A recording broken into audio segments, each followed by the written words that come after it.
I am posting this video. I want to. I've graded your guided readings for the first week, and there were 3 questions that came up over and over again as ones that needed a little bit more work. So I wanted to go ahead and use this video to discuss them, coming from the Hamilton reading. And the first is the question of Abraham, Lot, and Sarah, and specifically Abraham's treatment of the 2 of them early in his life.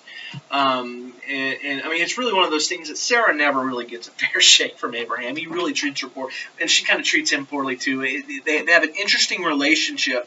Of course, they're at the end of his life, and around the time Isaac shows up, it gets better. But at first, it really is kind of strange in that he twice tries to pass her off as his sister in order to save his own life. And it does show a lack of faith from Abraham. Now, he was a man who's known for his faith, but his faith wasn't complete at the beginning. It's very much his whole life should be understood, and all of the patriarchs should be understood as in their life they develop from someone who does not show great faithfulness, complete faithfulness. He does show some, but not complete, towards later in his life, his character does change, all of them, and they show great faithfulness. We see this with all the patriarchs, and we're going to see it especially in the life of Judah, when the third question I'll be talking about. But when we look at Abraham early in his life, look at the promise and the instructions that he was given.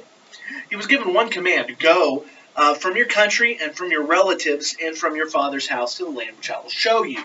So the command that Abraham's given is go from your family. And when we look at verse 4 of chapter 12, it says, Abraham went forth as the Lord has spoken to him, and Lot went with him. And then in verse 5 it says, Abraham took Sarah his wife, and Lot his nephew. So Sarah is mentioned once, Lot is mentioned twice, and we want to ask ourselves, why is Lot mentioned twice? Nothing is incidental in the Bible. Everything that's there is there for a reason, and the author's trying to bring something up. I think it's very instructive that he's told to leave his relatives and his father's house, and the Bible tells us twice that he took Lot with him. He's wanting to emphasize that. That shows that he was not completely obedient. He didn't go, which is good, but he didn't leave his relatives. His nephew Lot went with him. And of course, when they go down to Egypt, he passes Sarah off as his wife, showing no concern for her safety, only for his own. But when Lot's in danger, he goes out of his way to save Lot. And the idea here is that Abraham seems to think that through Lot, it could be that this promise is going to be fulfilled.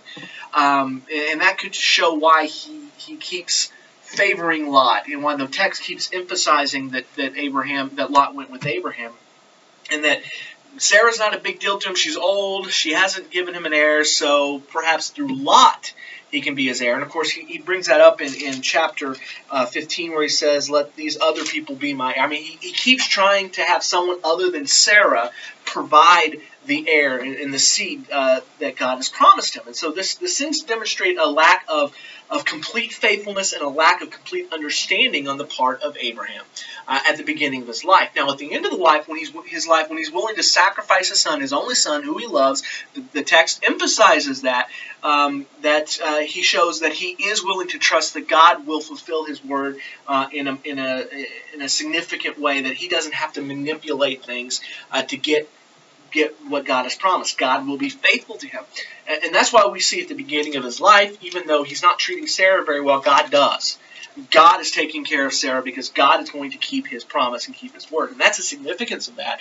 And that's why it's very important. We have to understand the text emphasizes that Lot went with him, and we need to ask ourselves why. It's because it's not showing complete. He is showing faithfulness, but not complete faithfulness. It's not until the end of his life that he does that. Now, I want to talk about the second question that most people didn't really, didn't explain in as depth as I'd like to see, the issue of God passing through the pieces.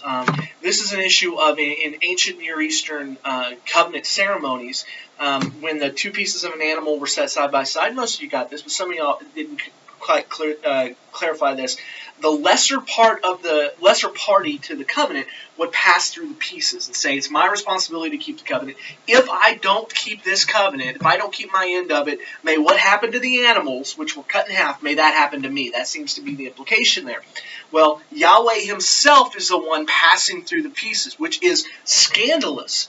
Here is Yahweh saying, I am responsible for keeping this covenant, and the implication is, if I don't, may what happened to this animal happen to me. And of course, that won't happen to God. The point is that God is faithful to his promise, even when his people aren't, because Abraham then, right after this, we see the issue with Hagar and Esau, and, I'm sorry, not Esau, but Ishmael. So is that Abraham still not showing complete faithfulness, even though God himself is. And that's the emphasis here, that God is faithful even when his people are not. And it's the people's job to be faithful, but God is still faithful. And so that's the significance of that. Now I want to move on to the last, which is the Judah and Tamar story of Genesis 38. A lot of scholars have argued that this is just thrown in here. It doesn't need to be in here. You could take it away because the whole thing is focusing on Joseph. Well, that's not true. If you read the Joseph story and you read chapter 38 as a part of it, as we should, then we understand that this isn't the Joseph story. This is the Joseph and Judah story. This is a story of two brothers who are at odds with one another. And the Judah and Tamar incident in chapter 38, as you saw from the book, from your reading, it has parallels with the Joseph, if you want to call it the Joseph story, especially his selling, being sold into slavery by his brothers. But when we get to the end of the Joseph story, right before Joseph reveals himself to his brothers, we see that Judah makes a passionate plea for the life of his younger brother. And he makes a passionate plea. He says, don't let my father, this will break my father's heart.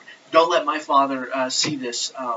Please, please, please do this for the sake of my father. Well, if we look back at chapter 37, when Judah, who is the leader of the brothers here, presents the bloody cloak to his father, it says in verse 34, Joseph tore his clothes and put sackcloth on his loins and mourned for his sons many days. Then all his sons and daughters arose to comfort him, but he refused to be comforted. And he said, surely I will go down to Sheol in mourning for my son. So his father wept for him. Judah doesn't care about his dad there. He doesn't care about him then. He comforts him, but he doesn't comfort him by saying, no, Joseph's really alive. He was so heartless that he's willing to sell his brother into slavery and just sit there while his dad cries about it. He shows no concern for his father. Flip the page and go several years into the future. Joseph's in a situation where another one of his brothers is about to be killed, which would break his father's heart. And here he pleads. He pleads to Joseph, who doesn't know is Joseph. He pleads to him, please don't do this. Please don't kill him. Kill me instead, so that it doesn't break my father's heart. We see a change in Judah's character, that he now is selfless and does care about his father and his brothers. How did that change come about? Well, chapter 38 starts how that change came about. It tells about how he was tricked. It tells about how the